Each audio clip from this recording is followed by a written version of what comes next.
کیا آپ بھی ہر چیز فریج میں رکھ دیتے ہیں؟ تو بس ابھی رک جائے، کیونکہ کچھ کھانے فریج میں جا کر خراب ہو جاتے ہیں۔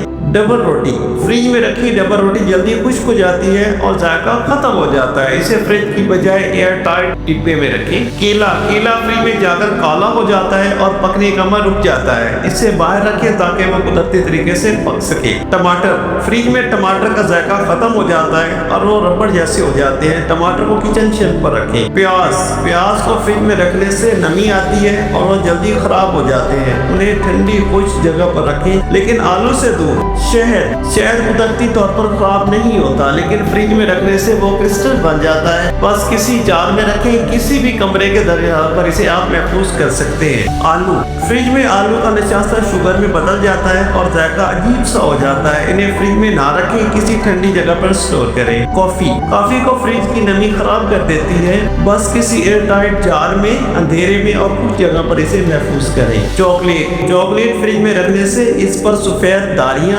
آ جاتی ہیں، جسے شوگر بلون کہتے ہیں، ذائقہ بھی متاثر ہوتا ہے، اسے کمرے کے درجہ حرارت پر رکھیں۔ آلوچا آڑو خوبانی میل سٹون فروٹس، یہ پھل فریج میں رکھ کر ان کا قدرتی ذائقہ اور ساتھ برباد ہو جاتی ہے، انہیں باہر رکھیں جب تک وہ مکمل پک نہ جائیں۔ تو دوستو اگلی بار فریج کھولنے سے پہلے ذرا سوچ لیجئے گا، کیونکہ ہر چیز کو ٹھنڈک راس نہیں آتی۔ آپ کون سی عجیب چیز فریج میں رکھتے ہیں کمنٹس میں ضرور بتائیے گا۔ اگر آپ کو آج کچھ نیا سیکھنے کو ملا ہے تو ویڈیو کو لائک کریں، چینل کو سبسکرائب کریں اور اس ویڈیو کو ان دوستوں سے شیئر کریں جو فریج کے دیوانے ہیں۔ اللہ حافظ۔